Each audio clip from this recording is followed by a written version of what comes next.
everybody. Welcome to another episode of LGBT Alliance podcast series. I'm Joss. I'm here with Sylvia and Kai. And tonight is in part of our series exposing the legacy LGBTQ NGOs and their impact to the LGBT community. We're going to be focused on Trevor Space. And Kai has firsthand experience with Trevor Space. Wrote a really magnificent article for our LGBT Voices blog and Substack, which you should check out. And so Kai, will you tell us about your experience with Trevor Space and a little bit about your article? Okay, my big history with this is that I'm actually within the age range of affected youth that they would need this help. So back in the day, a few years ago, when I was browsing this little fun place called Yahoo Answers, I found a question and answer section. I asked about where can I talk to more people who are gay or lesbian, especially lesbians, who aren't much older than me. And I was like 15 years old, and they pointed me to the Trevor Project's queer youth space called Trevor Space. And Trevor Space is where people from between the ages of 13 and 24 can all be in the same space and talk and amongst themselves, be in these forums and try to make friends. And even people have even found relationships on there. But it's the reason why I wrote this article is because as an autistic lesbian myself, it's almost as if it's so much easier to try to mold yourself and be groomed into fitting in somewhere.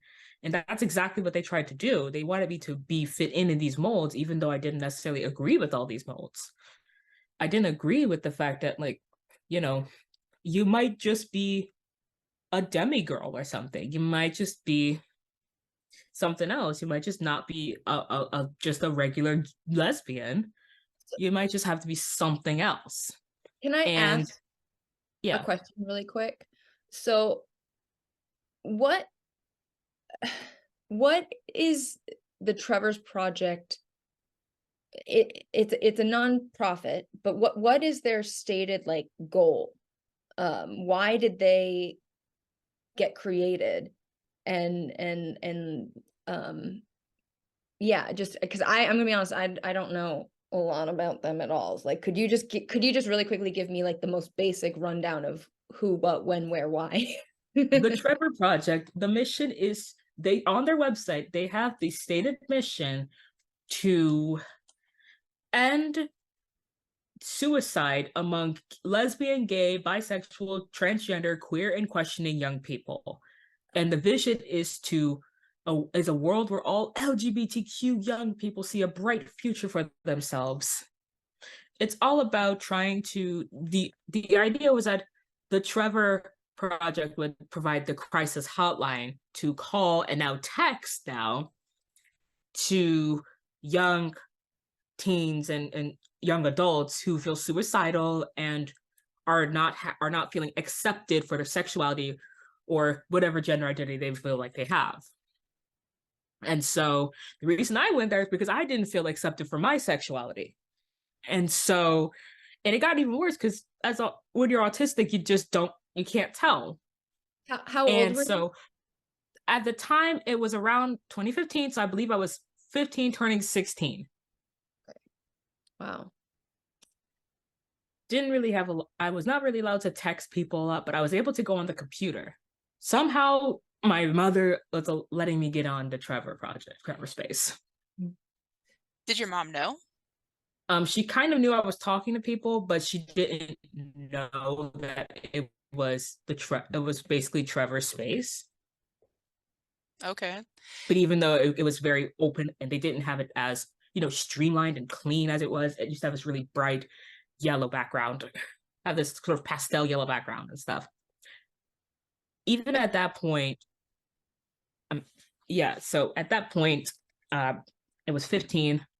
I knew that a very, very somewhat well-known queer tuber, Ash Hardell, was there since she was a teenager. And so, yeah, they value integrity and and progress and belonging, but it's like, what integrity do they really have? That's what I'm here to discuss and expose. I want to say, I think that, as I recall, when Trevor Space, because I am older, so I don't have experience with Trevor Space directly, but wasn't it that a child named Trevor committed suicide? And like that was, I think it was a gay boy, and he had committed suicide, and that was what spurred this on as a And thing to provide so resources to. so yeah, they made it. I think I'm not sure. They even mentioned it was actually based on a short film about that. So they may have They made it a short film and then they went off here, because I know the people that are running it, like the original directors and whatnot, are people that are in the media. Like they have a lot of resources that come directly from directors, Yes, producers, actors, whatever. Like they have a the lot of. Peggy Rajiski, who is the founder and is currently the interim CEO, which is replacing the CEO that left earlier this year. She has connections to people such as Ellen DeGeneres, and worked directly with her with NHBO whenever Ellen made her show back in 1998 and came out as a lesbian. And so she had some influence. Ellen DeGeneres had influence on that. And in that same year, the Trevor Project was founded.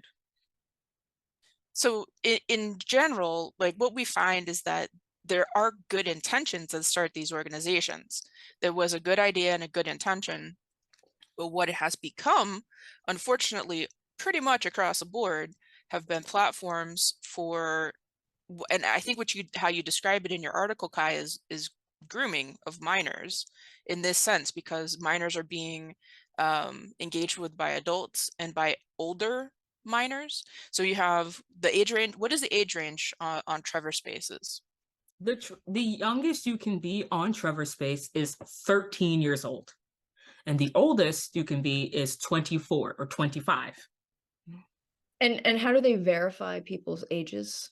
You have to put in your date of birth when you start. And so No one ever lies about their date of birth. And so before, when I was on there, like back in 2015 or so, they would show that you would actually have a big blaring the exact age you are. And nowadays they have improved upon it somewhat from what I've seen. As of right now, they have improved to see whether or not you are under 18 or 18 to 25.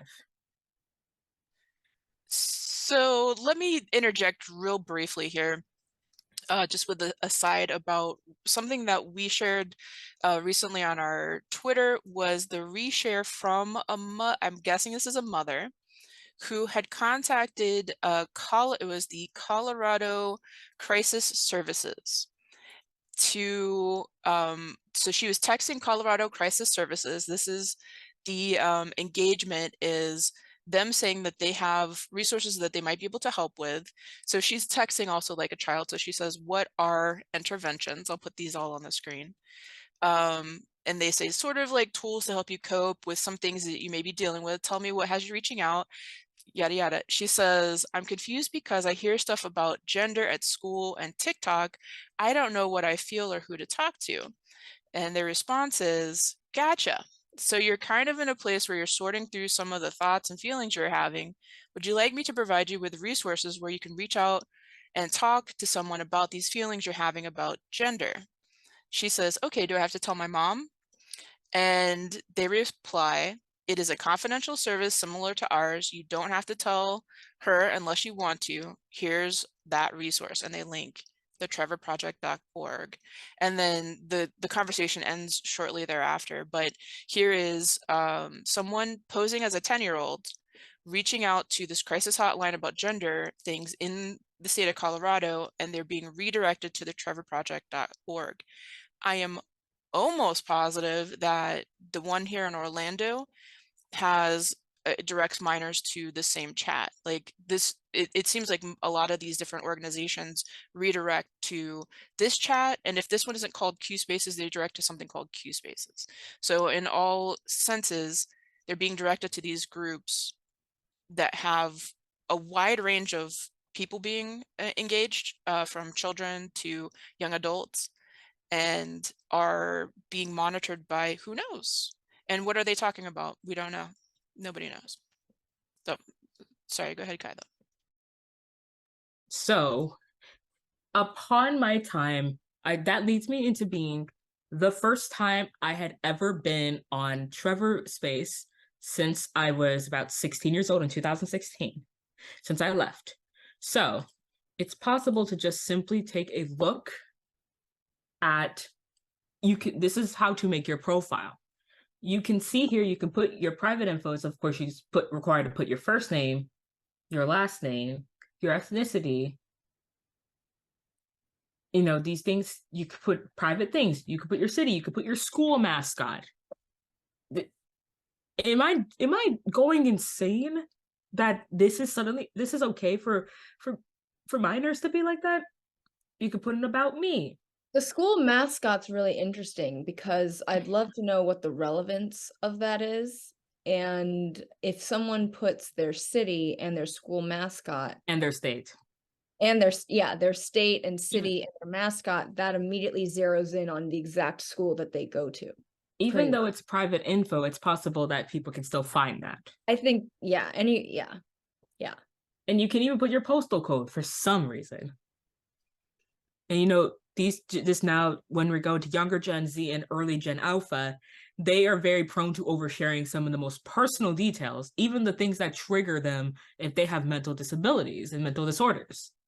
And so you can put your about me, you can put the basic info, what country you're from. Here's where it gets really weird. You get your gender identities. You had many things: agender, boy, man, gender fluid, gender non-conforming. You know, it keeps going. Genderqueer, girl, non-binary, questioning, third gender, two-spirit, transgender, or not listed above, and you can list whatever gender you want. And along with pronouns, it has the usual sets, and then you get to it pronouns. You get to Z0 pronouns, and Z0 with a Z. And then you can have other pronouns where these literal children are putting neo pronouns like star, star, star self, and like bun self. And these are young children, presumably young girls, who are doing this. And then you could put a relationship status. You could say as a minor that you're dating multiple people or in a poly relationship.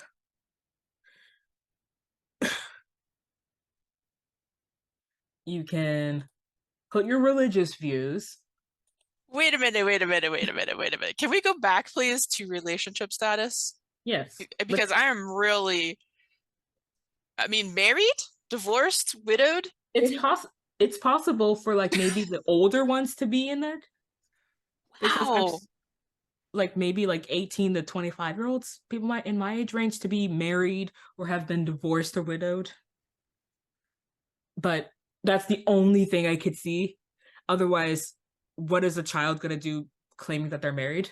I'm sorry. I was really struck by that. Polyamorous relationships and multiple partners for, what'd you say, it was 12 to 24? 13 to 24, but 13 to still, what 12-year-old isn't going to lie and say they're 13? Right. Or 10-year-olds. Right. I have seen 45-year-old. Right. Who's going to actually be honest on here? Okay. So as a zillennial, I remember the AOL chat rooms, AIM, just all of the like chat rooms when they were beginning. And we had people would message each other and say ASL, age, sex. And I always made shit up. Like I was like, what do I feel like being today? And just, because it was fun and harmless, and I talked with some creepy people. Sorry, Mom. But this is like taking it to a whole other level, I feel like. Wait, before you go on, can we scroll through sexual orientations, Please, please? I am Your so sexual, you can, first of okay, all, you wait, can wait, have and there's romantic sexual orientations. You could be aromantic, biromantic, gray romantic, demi-romantic, all these things. They believe in the split attraction model like it is the Bible. split And attraction, meaning that there's a difference between romantic attraction and sexual sexual. orientation, yes.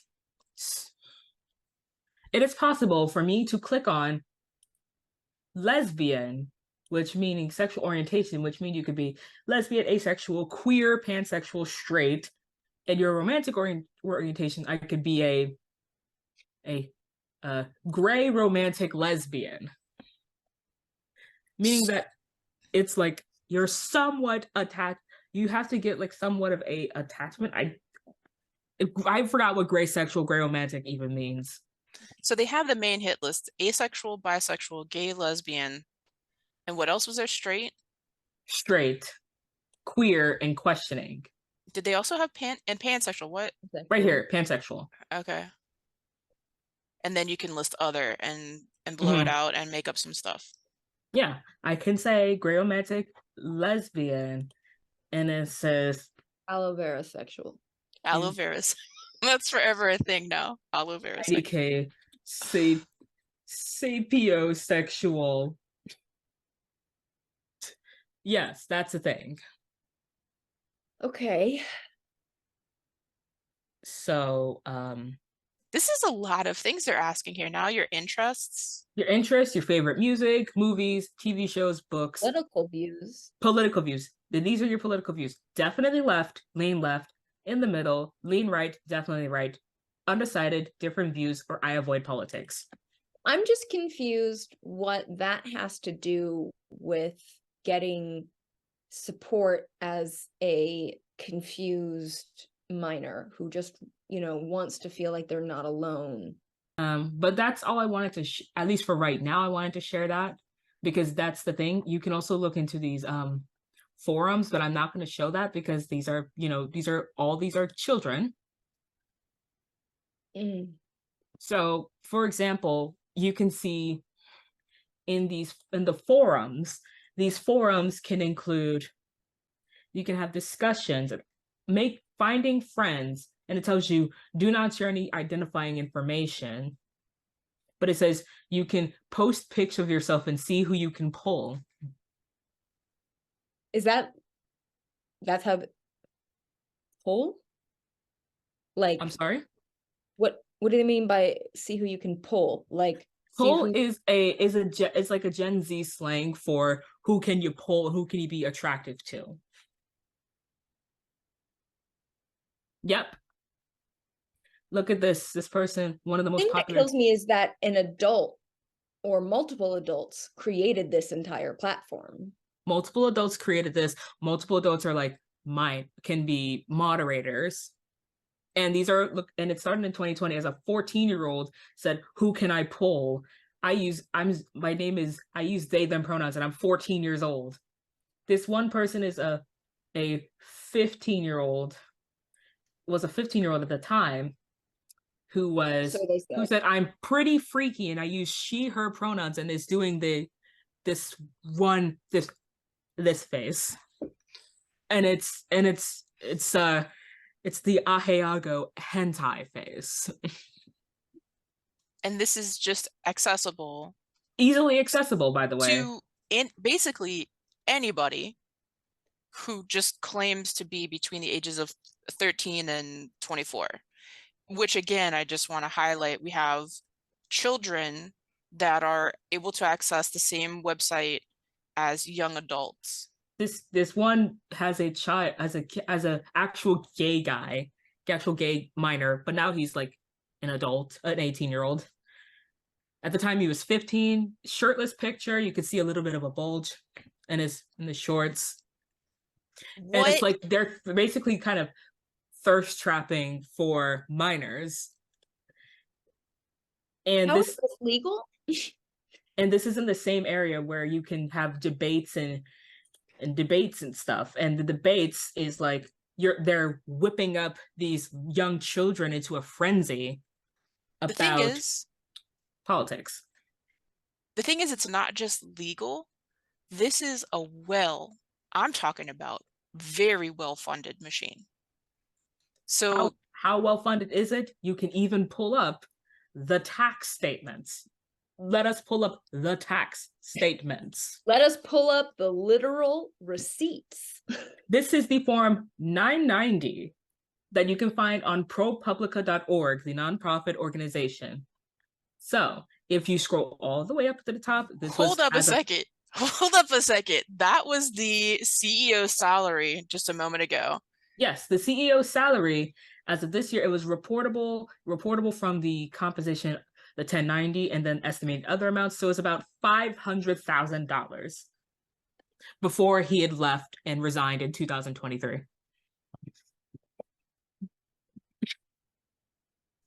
Right. Major money is going into this. So I'm just going to say this as well, like major money.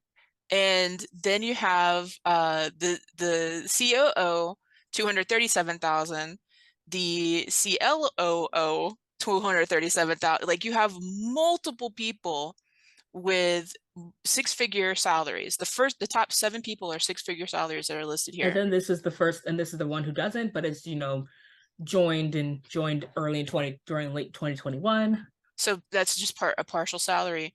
Yeah. And then you have all these chair members. Even the founder doesn't make money, but now since she's the interim CEO, she's probably going to be making money. She's probably making the salary that they do. So and now you could see some famous people on here, like such as Marcy Bowers, by the way, the surgeon who operated on Jazz Jennings when he was 17 years old. One who castrated Jazz Jennings. Yeah, castrated Jazz Jennings. You can see Rebecca Sugar, the woman who decided to make like this weird stuff. She made cartoons like Steven Universe and Adventure Time, things that people my age enjoy and younger, but also made adult drawings of certain cartoon characters. Boy. So to point out also, in addition to these exorbitant salaries for the top 7 people listed here, executives, they also, the Trevor Project, if you're going to their financials right now, they have a surplus for the last year. What's their surplus? What do T and I looked at this the other day in our podcast, and I want to say it was like $20 million surplus. So if you check this out, this is the revenue, right? The revenue for at least as of 2021 is $52.1 million as of 2021. The expenses were $31.8 million. The surplus is approximately around $20 million. And you can see everything started shooting up from a couple million dollars to now $52 million. No telling what 2022 is going to bring. We can also mention that a lot of these groups, and probably all of them, filed for what was it, PPI during COVID lockdowns. So they were getting funding from the government for being locked down when they were firing staff. I'm not going to say specifically about Trevor Project because I think it was in reference to HRC or GLAD, which tend to be the ones I have the biggest bullseye on. But basically these orgs also got hundreds of thousands of dollars on PPI or whatever it was, PPE. There was some kind of acronym that was used for the government giving these companies money. They also, and look at that surplus. Could you go back one page to where the financials started blowing up, and we could look at the years, like hover the years here. This starts at 2011, it goes to 2021, the past 10 years. Can you show us where it starts to go up? It starts in 2017. Okay. And then 2018, there's nothing but increase since 2017. In 2018, it's surpassed 10 million. Then in 2019, when did they start really pushing gender identity? And to be honest, I recall them pushing it as early as 2015, 2016, but really started pushing it towards either the beginning or the middle, like a little bit of first year within the Trump presidency. So it would be around 2017, 2018, they really started pushing this, but especially if you see how much that huge jump from 20.5 million in 2019 to 29.6 million in revenue in 2020, when everyone's been locked down and can scroll through TikTok all day. Right, get brainwashed. And they can see, and then look at the jump up to in 2021. That was really the biggest jump. A lot of money in pretending to care about people. It's a lot of money in making children terrified. So, speaking of corporations, there are many corporations that support them. What kind of profit they're making from corporations? Some of the biggest brand partners, this is the rainbow tier, the highest tier: Google, Abercrombie and Fitch, AT&T, Macy's, Lululemon, and Magic the Gathering card makers, Wizards of the Coast. D&D. That's D&D also as a well. D&D thing. Yeah, Wizards of the Coast is a D&D thing. They are at least sending 1 million and over in dollars partnering with the Trevor Project. So if you're buying clothes, if you're getting a phone plan from AT&T, if you're looking through Google, they're gonna be supporting, especially during Pride Month, they'll be supporting the Trevor Project. If you use Humble Bundle, they're sending 500,000 over. If you shop with Procter and Gamble products, if you are feeling sick and you need some tissues, there you go. You want to get a coat? They're supporting them too. What is KKR? KKR, It doesn't matter. It doesn't really matter. Pinterest, yeah. Pinterest fans like that recipe. I thought that was Peloton. Oh no, that's Pinterest. You want to see who else? YouTube and Doc Martens. You like those shoes? Use American Express cards. Wow. Chipotle. Do you eat Chipotle? Not anymore. I don't.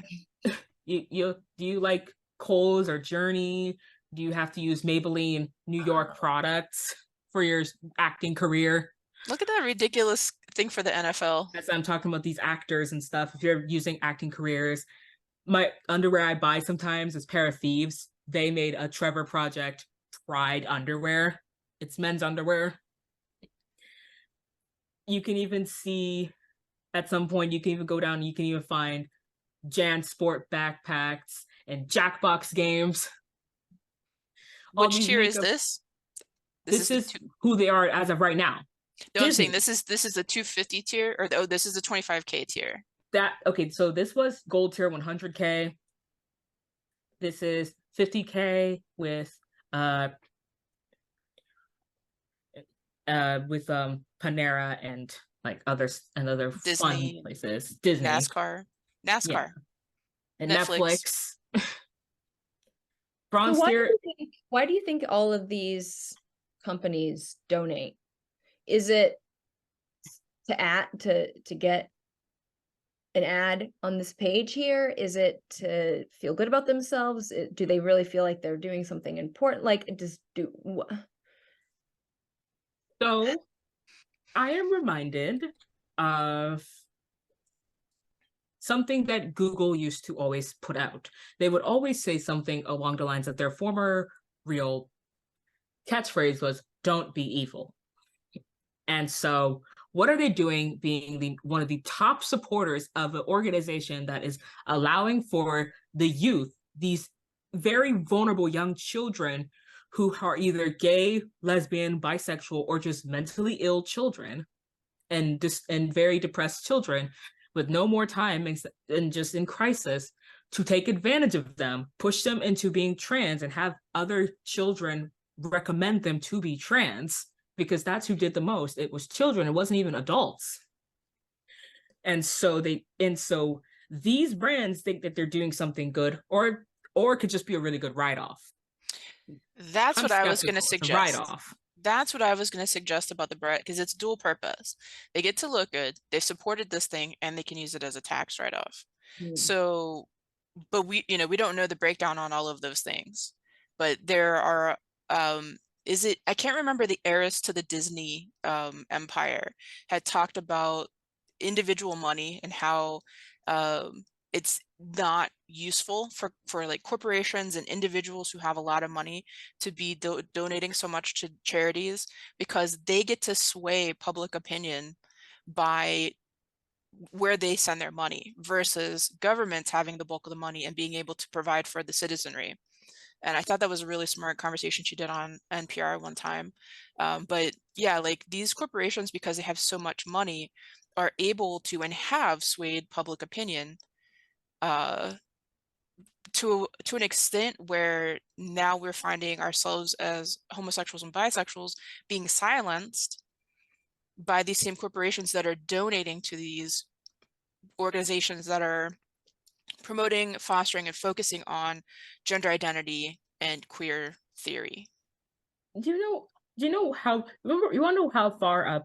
So for example, if you are a YouTuber, right? YouTube, people who make YouTube channels who are not massive YouTubers, YouTube reminder, YouTube is itself is at a 250K platinum tier, while Google is at the highest rainbow tier at $1 million plus.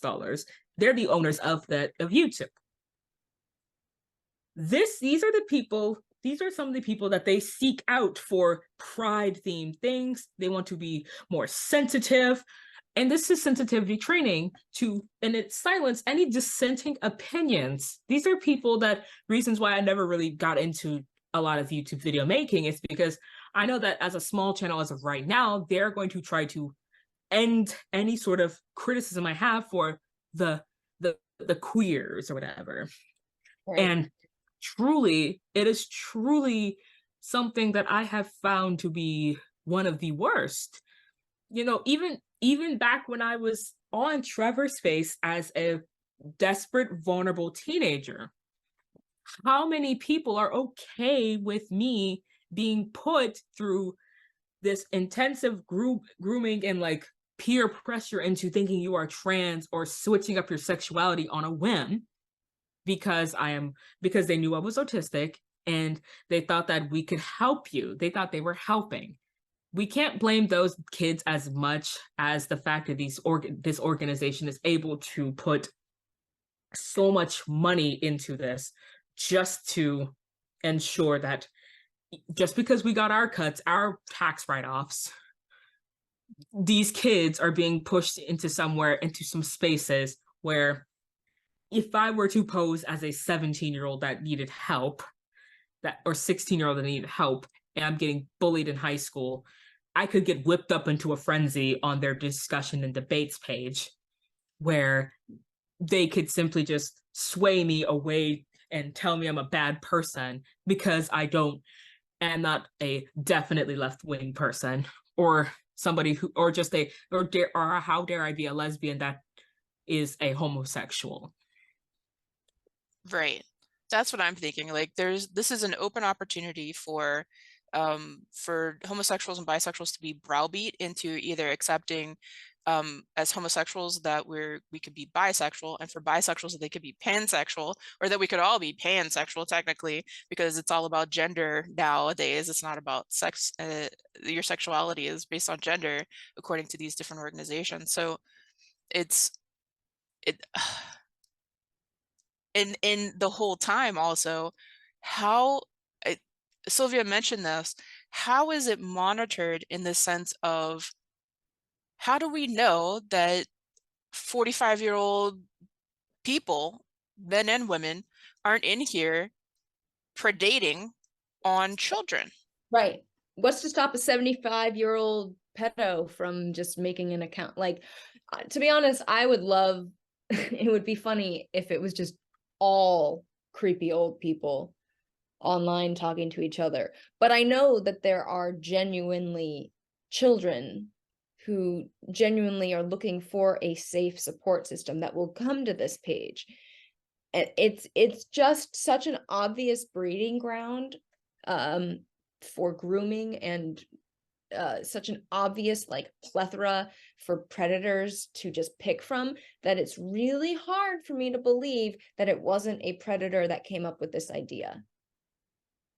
And I hate to think that, but people can be very, very naive. So maybe it was just good intentions gone awry, but something feels very dirty and nefarious about the whole concept. All of this is very sinister. Yeah. You can see that there are very few moderators on these forums. And even these children are even asking for moderators to stop these unhealthy relationship forming. These kids are basically begging for moderators to be there, and they're not there. And if we look at the expenses, right? Like we looked at those financials, they said they had 30 million of expenses. Are they not paying people to moderate? And if they are having moderators, are those people like clinical psychologists? Are they people that have any level of training in dealing with minors or dealing with people with gender dysphoria or dealing with people with sexuality questions? And in fact, you want to know what you can do if you want to get involved, you can be a volunteer. And your volunteer, you can be a volunteer that is you can actually see the details. You don't need a degree or a license to become a trained Trevor counselor, but the role does require passion and commitment. You have to be 18 plus years old. You can make a minimum 1-year commitment after graduating from training. And you have to understand what kind of Trevor counselor you have to be. So these are counselors these, like, some young people are in imminent risk of suicide, self-harm, eating disorder, sexual violence, and bullying. And you don't even have to have an actual psychology license. You just have to be somebody who is over the age of 18. You're in the United States. You can talk to these people. You talk to these kids. Is there an age limit for what you can be if you're... Oh, it sounds like it, so they just whoever wants to can come do it. They don't have any vetting process. The most There's vetting process is checks. basically No... you have to take a 40-hour virtual training with counseling skills and modules. So you can be kind of like these... Is there a background check? It says they don't have any questions about, like, have you been arrested in the past year? They probably do. Okay. But at the same time, I don't know. They don't have anything to say. Like, let me see. I can actually be like, I want to apply, but they tell you to make your own account. They probably consider the 40-hour training as like the barrier to entry because yes. But if we're realistic, like I watch a lot of true crime, and I know 40 hours is not a barrier to entry to people who want to be predatory. It's 40 hours. You can literally complete 8 hours a day worth, or you can complete like you can complete every other day, like 4 hours for 10 days, pass the test, and that's it. That's your entry. Welcome to talking to vulnerable children. Yeah. Have a blast. Away from their parents, keep secrets from their parents, like keep it a secret. Come join our Trevor Space where we are confidential. We're a safe space. Everything is wrapped as a safe space, and they have no idea how predatory these safe spaces are for especially children and other neurodivergent people. A lot of these kids are neurodivergent and traumatized. These are predatory. And again, maybe it was made with the best intentions. Yes. And I could believe that. But the thing is that a predator to children is going to find any opportunity. That's why we see a lot of predators as priests, as teachers, as coaches. They find ways to access children. They find ways to single out the vulnerable children. And Trevor Project has basically given them a platter of vulnerable children for the taking. We can more insight. Very, yeah, like at this point it needs a lot more oversight, in my opinion. And we can say we don't necessarily have confirmed Right. that anybody has done anything. We don't know for a fact that adults are using this as a tool for exploiting and accessing children. It just seems like there's a lot of opportunity for that. Just And a looking lot at the of questions surface. are being raised. Yeah, we're raising questions because we're just looking at this and it looks dodgy. It looks sus. If anyone has used the Trevor Project and felt they were maybe targeted, feel free to reach out to us at the LGB Alliance email, because we'd love to, hear your perspective. Kai, can you tell me more about your specific interactions? Because we were just saying, like, we don't have evidence that, like, specific evidence of adults using this as a tool for grooming children. Yeah. But you experienced specifically, and what you mentioned in your article was about feeling like you were being groomed. And a lot of times we're seeing this is happening with children using sort of coercive control on other children. So even if we didn't want to use the word grooming, coercive control, manipulation, those sorts of things of children by other children in these forums. And is that what you experienced? What I've experienced is that I recall when I was a teenager, a couple instances where I've met another autistic girl specifically, who she and we would be friends, and then she would try to. This would be a more direct sort of idea of like coercive control, coercing me into doing typing in these Trevor Space little DMs what we wanted to do, or like whatever Skype DMs we had. I don't know that I realized it was that deep. So you were engaging with someone else who claimed to be another autistic female, and she was instructing you to We have were explicit discussions. So you do know that it was in fact a young female? Yes, Okay. But this is she was the something same that age as me.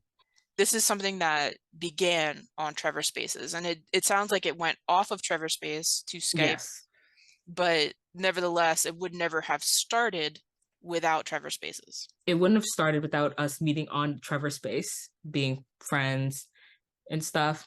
Another person in particular, another young lesbian the same age as me, she would be very emotionally manipulative towards me as we tried to be talking to each other, and I almost tried to date her, but it was like very bad, and she would be emotionally manipulative and pretty pretty rude, and she would say a lot of rude things. She didn't say a lot of rude things, but she would just be very angry with me. Whenever I would have my phone taken away and I would text her, she would get mad at me because I could not respond to her. Those are red flags. This is what we need to be doing, is setting out like lists of red flags to educate our the youth about what to look for, because those are definitely red flags. But did you see this individual? Did you see her on screen or anything at any point? Do you know that this was actually a child? I never saw this one on screen. No, did not know. So But she was this one, claiming to be a 15, 16-year-old girl right. who changed her name and sexuality like every month. So could have been actually a 16-year-old girl if her name and sexuality were changing frequently, or it could have been like, how do we know? How And do I know? that's the rub. How do you know who that actually was if there's no real vetting process to access these spaces? And Even though it is also easy to be like, um, even while I'm sitting back and trying to delete my account, my main point is the reason why I say stop allowing for children who are vulnerable to be essentially groomed and whipped up into a frenzy to support the queer ideology. right, right. Wow. What other salient takeaway points do you want to make about the Trevor Project and um, what it is, how it functions today. Like we saw their revenues blow up from 2017 on. Um, and we that was just the 2021, so we don't even have 2022 data yet. No, But it's not yet what available. right, and 2021 was still part of the lockdown. That was Yes. still part of the pandemic time, so they just had a really like insane amount of money.